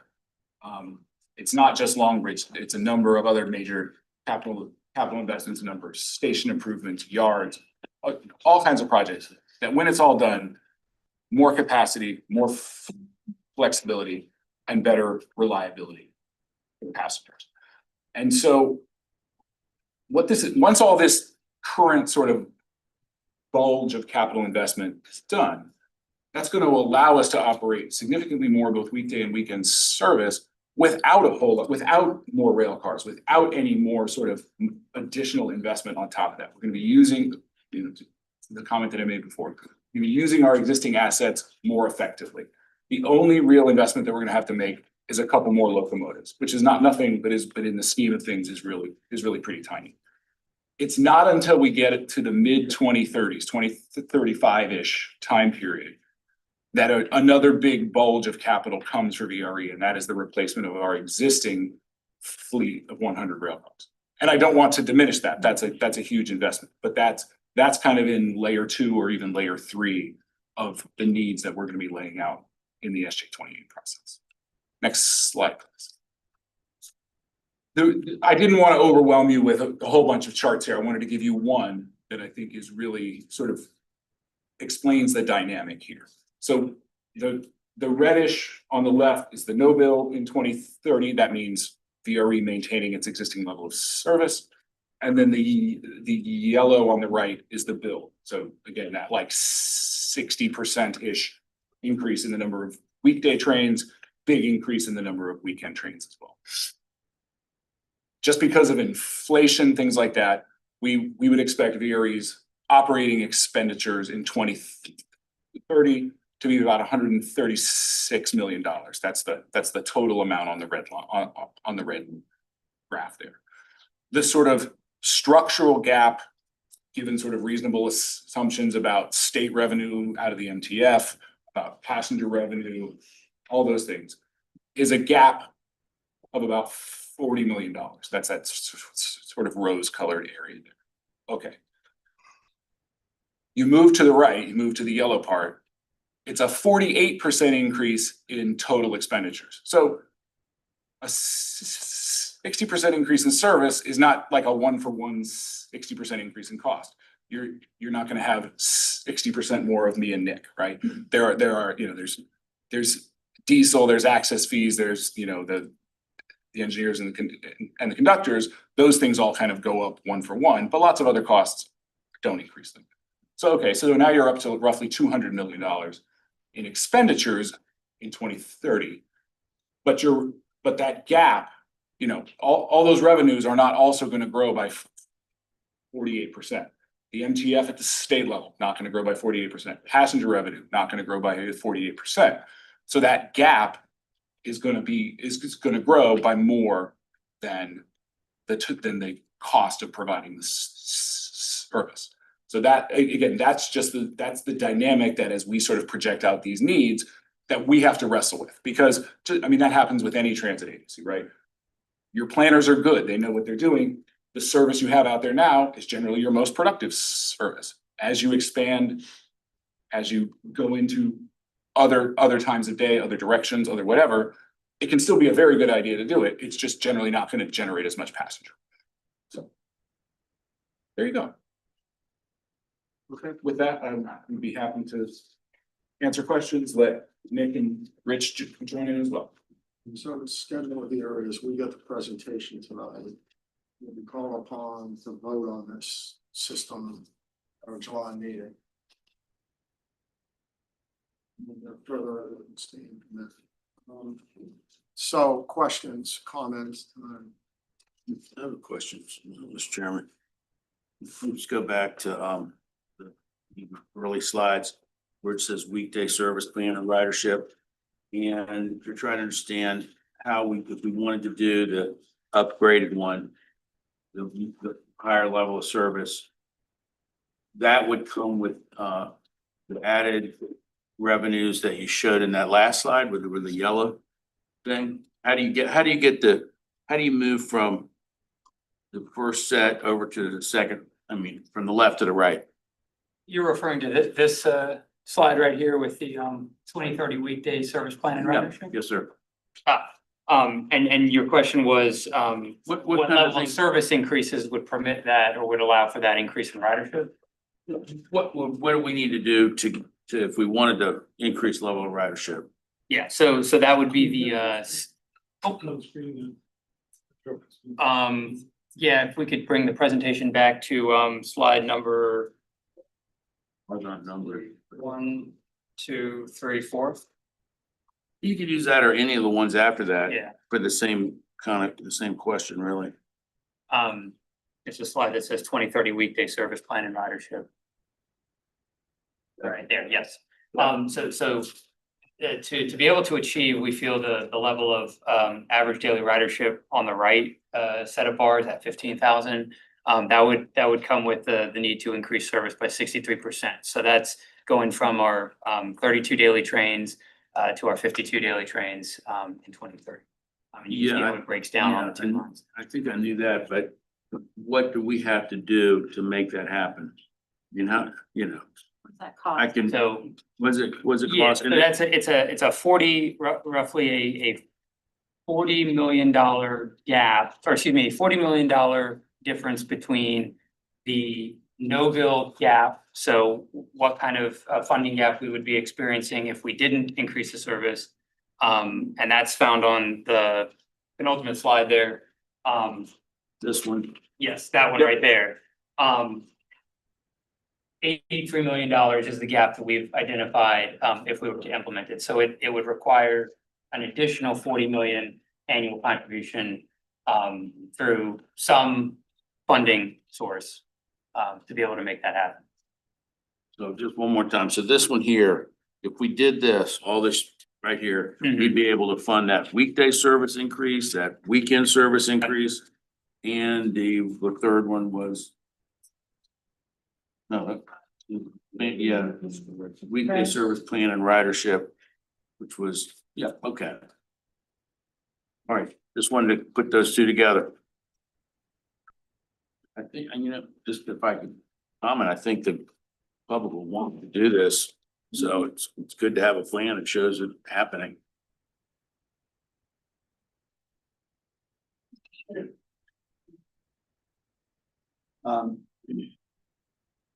Based on a little bit of the discussions we've been having today, I really appreciate the two slide with the exclamation point that said this is not a budget. I'm trying to keep that in mind clearly. But I'm also trying to think as we work through on SJ 28, the DMV moves. Is there, is it possible for you all to work together and have an estimate that can help us by the fall? Because DMV moves is now big in the summer, and the true subject matter experts are doing all the work, a lot of the work. And we won't have another meeting, but it does seem very important to me based on the last meeting we had last month, that we get some concrete estimates of how much it would cost to do some of this. Because if we don't have those cost estimates that are not sort of strong, they haven't been kicked around and tested, then it'll put the legislature in a, we won't be able to DMV moves and SJ, to a lesser extent, but DMV moves and SJ 28 won't be able to then take those concrete asks into the session. And so just a sort of a request that, you know, as we go into the summer in time for the September meetings, at least at DMV moves and SJ 28, if you can help with an estimate that gets a little bit of back and forth with the key stakeholders, sure, not being me, but you know, the staff, and it really works. That would be really helpful. Yeah, I've already been working closely with Andrew and the rest of the team. Without going into it too much, the way that I'm conceptualizing it right now is kind of in layers. So the first layer is sort of just to continue VRE's current level of operations. What's the structural gap that will be there once the pandemic money goes away? The next layer on top of that is, okay, once Longbridge is in place and we want to deliver on the level of service that we've, you know, why are we doing all this investment if not to be able to deliver more? Operationally, what's that next layer gonna be that we need to deliver that? And that's roughly what's laid out here in the 2030 plan. The next layer on top of that is sort of medium and long-term capital needs, like I was talking about with, you know, having to replace our rolling stock and things like that. And then the frosting on top of the cake is like, if we really wanted to try to commit to that sort of 2050, you know, the vision level, what would that take?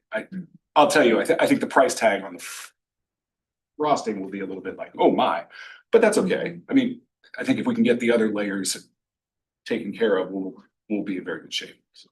Right, I don't want to be over involved, and I'm sure that the delegation, the various members of Richmond wouldn't want to be over involved, but I would ask that sort of in the interplay between the three of you and Kate and Andrew, and you know, it would not be ideal to get 2 days before the DMV moves meeting a final product that I haven't had that Paul and we haven't had a chance to kind of work through a little bit. So, you know, that's not asking for me to be in the weeds, but be aware of the big picture. That'd be super great. Sure. More question? Yes. Was first. I can wait. Just for the sake of completeness, can you just articulate for a moment how much into the trajectory into, you know, enhanced better service, the build version, the fourth track, the Seminary Road facility, and the future Long Bridge play a role with? I think it's important to understand because this part of the capital investment is not visible here, yet it's a huge enabler of this, and we are taking actually advantage of these investments in a better way in the build version. Yeah, I mean, you said it very well. It, you know, essentially the 2030 service concept that's envisioned in this plan would not be possible but for the completion of Long Bridge, the completion of the Transforming Maryland, Virginia phase 1 and 2 pieces of infrastructure. That's essentially everything from Long Bridge down to Franconia, and the Seminary Yard midday storage facility and expansions in some key other areas of the system. So you're absolutely right that is necessary, and the benefit, and I think there was a slide right after the one that said this plan is on a budget, that describes that you know, most of those improvements are already planned and funded. So we're really just building on things that are already in the works. The 2050 vision, that's where you really do have to put in a little more work. I mean, there's additional rolling stock that's required, expansions at our end of line yards and that, so. Thank you. The reason why I'm always mentioning that is because there is a component here of an opportunity cost here. You know, this is a demand that exists. It's not going to be used that exists. It just goes over I-95 right now, right? So this is we are trying to shift that to something that's way more economically and otherwise more efficient. Anyway, I rest. Sorry, you I have several other questions. Well, on the advertising this, I think they're in Prince William, Stafford, Spotsylvania, Fredericksburg City, Caroline County, all the way down to Richmond. People need to know about this, how the service is going to improve for everybody. And I can't tell you how many times I've told people we're going to have hourly train service by 2030, and they're shocked. Mhm. They're surprised. People don't know about this. This is the biggest secret in Virginia, I think. But my question is, how are you integrating this with Amtrak service? What is Amtrak gonna do when we have a passenger services? You know, you may not need all these trains if Amtrak picks up their service. That's a great question too, and I'll go back to the 2030 service concept. As it was developed, we knew that the Commonwealth was going to, through Passenger Rail Authority, was going to be proposing additional Amtrak service to get to that hourly level of service between Richmond and DC. And so we were strategic in, by necessity, slotting our services complementarily to Amtrak services, because with our step up program where multi-ride ticket holders can ride Amtrak trains for a small additional cost, that is something that will essentially unlock additional capacity even beyond what can be achieved with our trains between the places that Amtrak stops. So that was absolutely considered in the 2030. I think when you get beyond that into the 2050, you're really operating in two different markets where you've got Amtrak or its successor, running the true intercity type of market, and we're still serving kind of that local, 5 to 25 to 30 mile trip. Okay. So I want to thank the gentleman for stepping in and starting the presentation, and everybody who's joined in and given. I just wanted to give a couple other, just for the benefit of my colleagues who aren't at the VRE meetings, a couple other just some other context that I have found useful in developing this plan. And one thing I wanted to point out is that slide that Delegate Sickles asked about. It shows a system-wide ADR goal expectation in 2030 of 13,023. We were 16 people shy of that 3 weeks ago. So this is, just bear that in mind as well. These are not unrealistic numbers. In fact, we came in 16 people shy of that the week of May 9th. So I just, am I speaking the truth? Okay, so, if anything, these numbers which were developed, I really feel for these guys because they've been working on a moving target for 5 years. The goalposts have been moving every 2 to 3 months for 5 years as they're trying to develop these projections. And so I just wanted to add that layer in that, for what it's worth, the budgets that we've been developing and the runway we've been developing with federal funds are actually now fairly conservative, given our ADR has been above 1,200 4 weeks in a row, 5 weeks in a row. So this is a very realistic number for 2030, and I want to make everybody kind of feel better that this is, we can hit this week for all I know. I also wanted to share with this room that at VRE, there's some very exciting conversations happening on the PRTC side of the room about VRE and about how people feel about it and about how they want to develop their communities and their consciousness that if they're going to continue to grow in many of the places you mentioned, Delegate Sickles, they're going to need to be providing the kind of service that will draw people to live there as car ownership is more expensive, as people become more environmentally aware, as 95 continues to be clogged.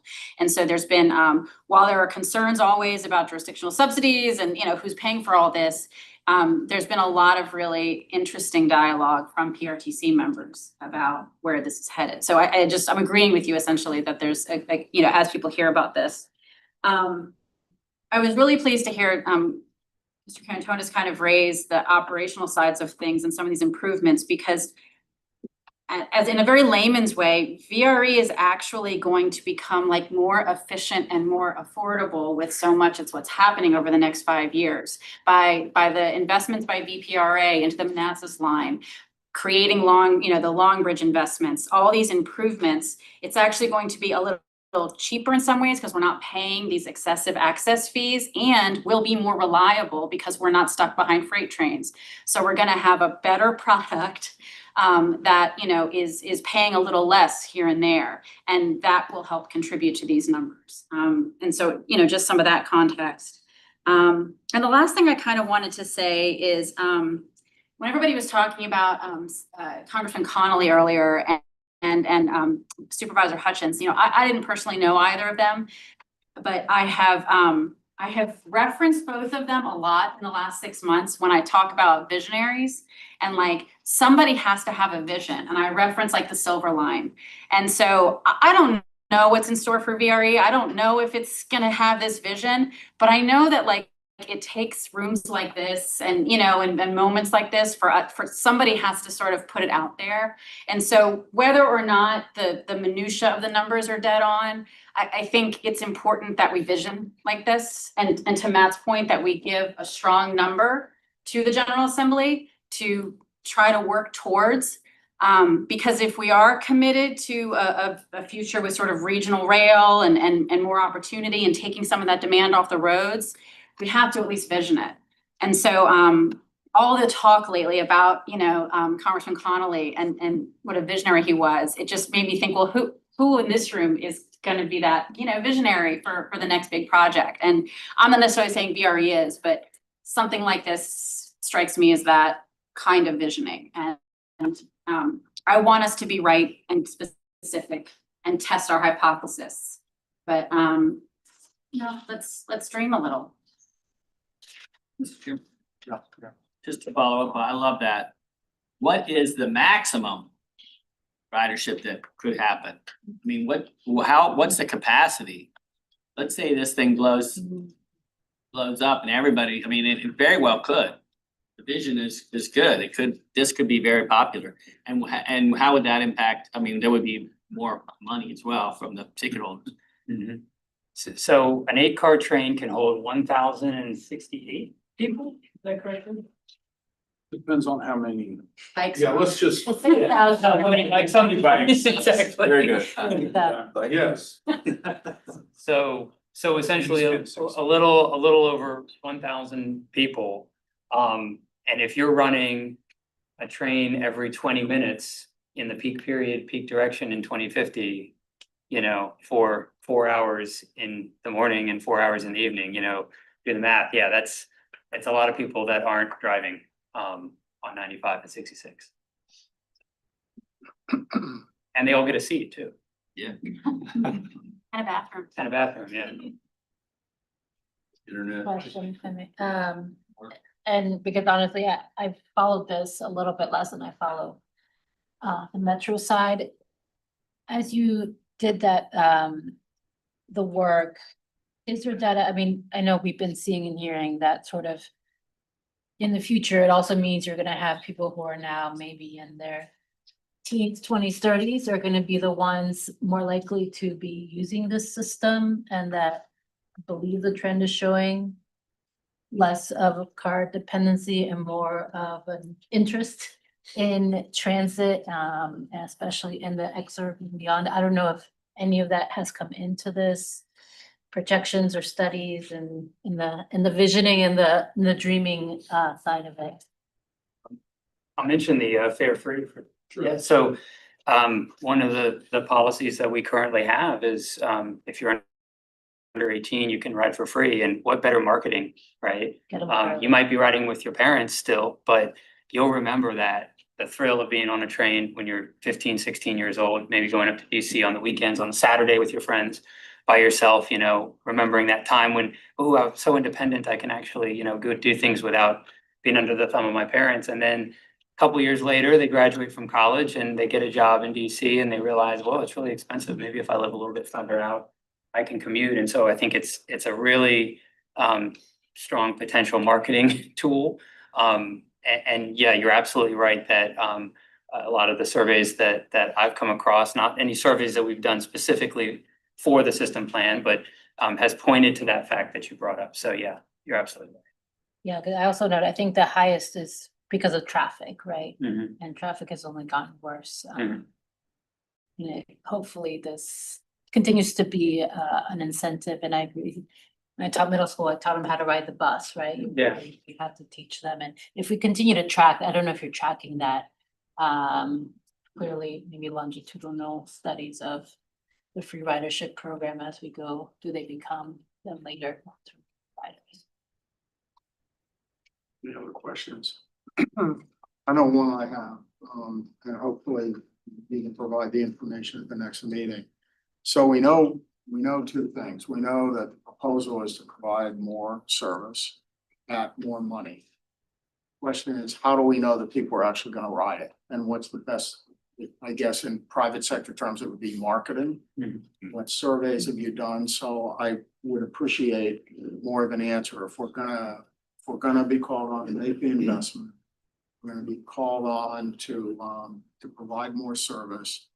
Considering that VRE lost a lot of ridership and that you're changing your basic business model, what evidence do you have to support the notion that people are actually gonna ride this service and therefore justify the increased expenditures? And whether I ask it, somebody is gonna ask it at some point. So you don't need to answer that tonight, but hopefully there can be some information on that at our next meeting. Yeah.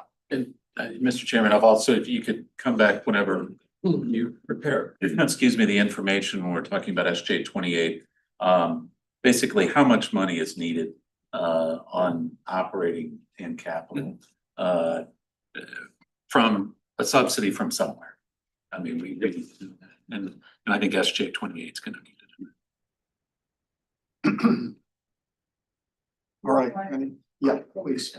Building on your question about like how we know the demand is there, I think we're also all federal impacts up here in Nova and DC. And speaking of the ever moving goalposts every 2 to 3 months, I think it also needs to be a part, in addition to the land use thoughts on the, you know, southern and western side of the system, the economic development concepts for Inner Nova and DC to make sure that there is a place for people to be going on VRE.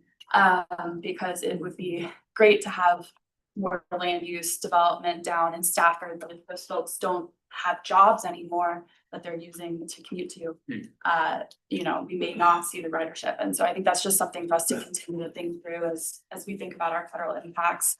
That the economic development investment up here is really important to keep the demand for this system as well. Any other questions or comments? All right, well, this will be back before us in July for action, so I really appreciate it for, as you said, the vision. Just some more data on all that vision. Okay, thanks a lot. Now, we have one other item in the VRE that we didn't do in the next 8 meeting resolution to approve the amendment and restated government delegation of authority in the VRE operations board. We thought we'd wait for Rich and Steve McKay's at this area. Just say a little bit more about that, quick summary. I noticed in the materials that there is memo attachment 8E, and it does list the powers delegated to the operations paper that was retained by the commissions. So, Steve, could you explain a little bit more about this, why this is necessary and what substantive change in governance this may reflect? I'd be happy to, Mr. Chairman, and you know, Rich and I have suffered the hazards of having to deal with 2 commissions. So we come back to you from PRPC. It was asked for more clarification on this, and we expect to provide that the next meeting in July. So we're happy to talk about it tonight, and we can certainly bring back the plan in July. But I think what I would further say, and this is more to your question, plan of delegation is a creature that evolved in the early 2000s. Because the way VRE is structured, every single action has to come to both commissions. The operations board, as a joint committee of the 2 commissions, would simply make recommendations on every matter. And after 10 years or so of doing that, the commission started to say, do we have to approve absolutely everything? You know, our agenda is clogged with all this minutia. So we developed this plan of delegation that kind of said, okay, you know, the guide rails for the operations board is the approved budget. You can approve contracts and solicitations and whatnot that are contemplated by the budget, sort of within the expenses of the budget. And then there were sort of foundational structural things that were retained by the commissions, like agreements with the railroads and decisions on the level of service and things that really went to the core of what DRE was about. So that's kind of how the plan was developed. What we found over the last several years, and it really was a result of all these capital projects we're doing, there were areas where we were a little bit, well, does this have to go to the commissions or not? It wasn't entirely clear. And when I say that, I mean things like, there isn't a capital facility you build that doesn't require some kind of stormwater management pond. And those stormwater management ponds necessarily require some sort of an easement agreement with the locality or a maintenance agreement. I mean, they're very sort of pro forma. There isn't really anything of substance to it. And in many times they're kind of part of the critical path in a project. So we wanted to make it clear that that's something that the operations board approved. Similarly, again, in the capital context, if we were looking to stand up a facility and we needed a Washington gas easement across the commission's property to serve the buildings, or we needed like a Dominion Electric easement to run a line to serve the building. They're sort of no-brainer kind of things. And we wanted to be clear that that was the sort of thing that should be able to be delegated to the committee, to the office board. I think tonight, just to explain where PRTC was at, there was only one member who had a little bit of concern about the items.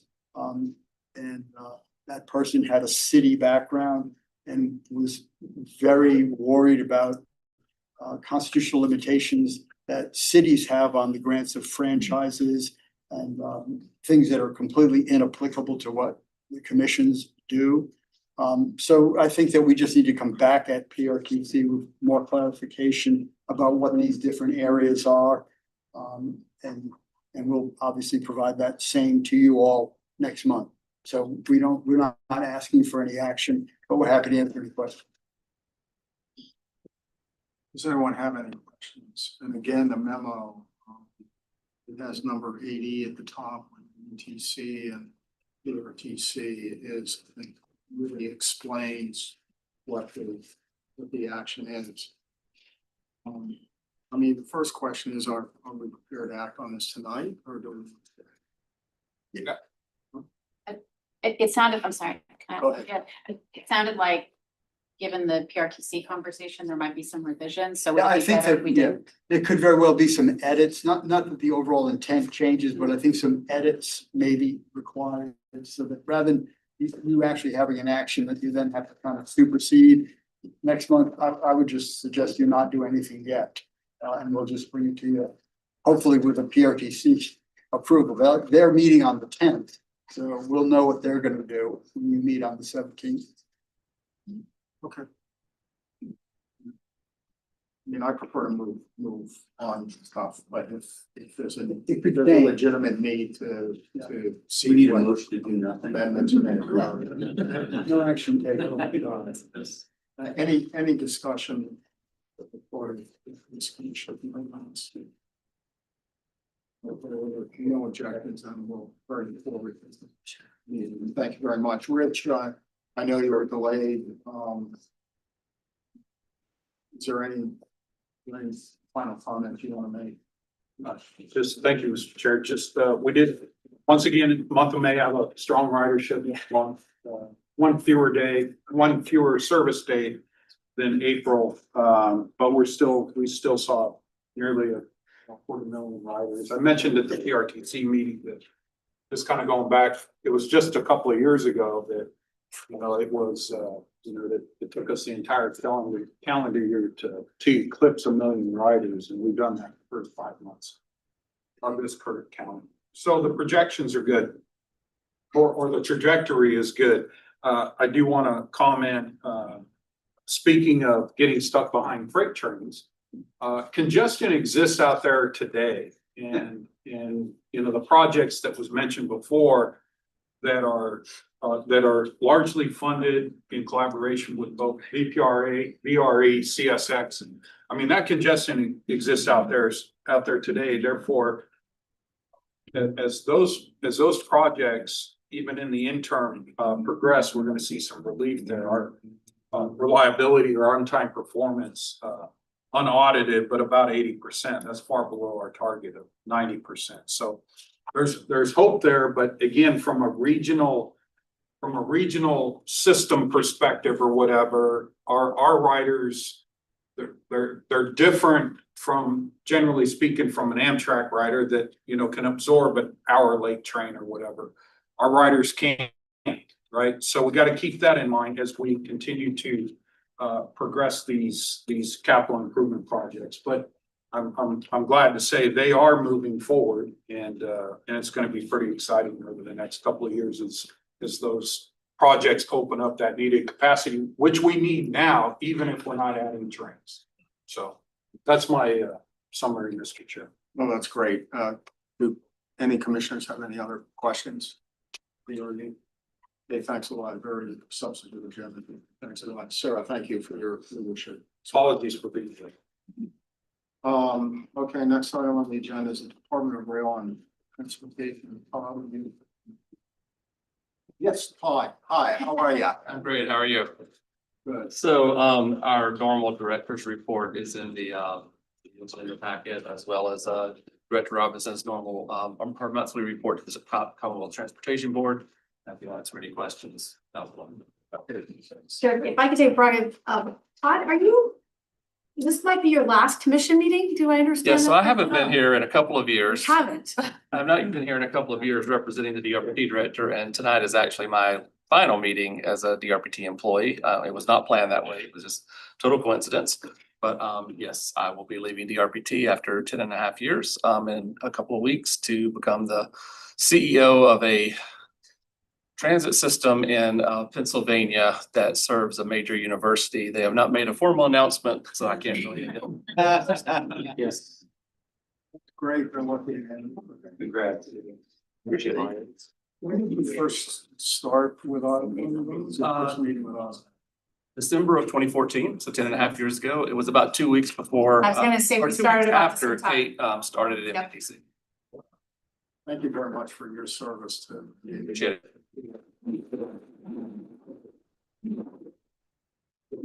And seriously, it was not planned for me to be here. Just to hear that. All right, any questions at all? Okay, not seeing any, it's Kate. Thank you, Mr. Chair. And indeed, I actually just learned today, so thank you for indulging me in that, taking that opportunity there. So I do have a number of announcements to go through. I do want to highlight, and I hear that folks like having their pictures on the front of our executive director report. You're definitely welcome to look at the inside as well. We do have some wonderful tributes, as I mentioned, to both Representative Connolly and Supervisor Hudgens. Also, we had a fantastic ribbon cutting at Dash. I think that was last week, maybe it was 2 weeks ago. It sort of blurs together. Your Choice program funded to 60-foot electric articulated buses.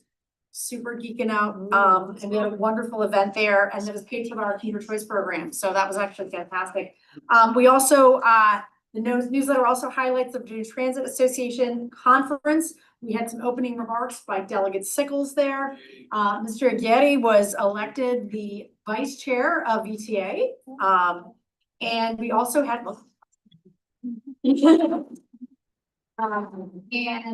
and Sophie and I all had presentations as part of the conference. And finally, Adam Hager, who's our WMATA program manager, who graduated from the Virginia Transit Leadership Institute program. So it was a big event for us at VTA last week. I also want to introduce new staff to NVTC. Where is Sarah? Sarah Godfrey is our new Deputy Director of Strategic Communications.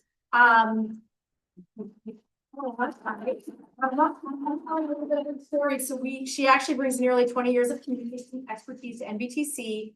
We snagged her from the Pew Charitable Trust, where she's done a lot of work with state, local governments around the state. But before that, she was in a certain city of Alexandria as a senior public information officer working in transportation, public works, and environmental programs. She knows many of our folks, many of our programs. We're excited to have her. She's an Alexandria native. So it's always great to have local folks or whatever. We also are bidding farewell to Dr. Harmony, Xavier Harmony. I know you guys have had, Xavier present many times to this commission. And he's been here since March 22. And he is, going to be heading back home to Australia with his family this summer. So again, this is his last commission meeting. So we thank Xavier for all of his incredible work in moving our research portfolio forward and providing very entertaining presentations that I know our commission is very much familiar with. Thank you. I had a lot of announcements. I try not to make them very long, but also another celebration. I know many of you were at our 60th anniversary. We had a fantastic documentary. We actually have received a Communicators Award, Documentary Excellence Award from the Academy of Interactive and Visual Arts for that, which is, I think, just fantastic. We're going to get a little statue on that. And so if you have not seen our 60th anniversary documentary, it is up on our website, and it also includes Representative Connolly. He was introduced for that as well. So that's just a wonderful thing if you get a chance to do it. It's just about 45 minutes long. Talking about upcoming meetings, we mentioned them earlier. We do have a program advisory committee meeting on Wednesday, June 18th at 4:30. It's going to be here, right, upstairs. So it's not virtual. Sorry, we had one already. So that's upstairs. We're really going to dive into our Vision Route 7 program. So it's going to be a really important one. We're looking forward to everybody who's on that committee and anybody who wants to join us for that. We will not have a WMATA or Legislative Policy Committee that night. And our next commission meeting is going to be Thursday, July 17th. So that's 2 weeks after normal. But that one will be 100% virtual, and we will have an executive committee meeting starting at 6 and then the full commission at 7. We're obviously going to have some new additional items from this evening added onto that agenda, but it is all virtual. So you can wear your flip-flops. Finally, our financial reports are included in your materials as always, and that is my report, Mr. Chair. Thanks a lot. And does anyone have any questions? Does anyone have anything else with that? Yeah, I got one thing. I mentioned this at the PTA, but I happened to go to the public meeting that BPRA was having in the District of Columbia with the immediate neighborhoods that are gonna have our projects being built in them.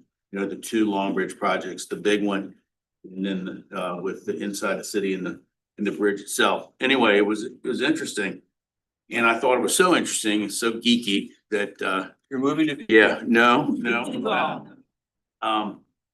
That I'm gonna have Naomi, I can't remember Naomi's last name. I know everybody knows her in here. She's a spokesperson. Yeah, to come out and do a briefing for any transit nerd who wants to see how they're building these projects in DC. For some luncheon, and I'll let you all know when it is if you want to come some weekday.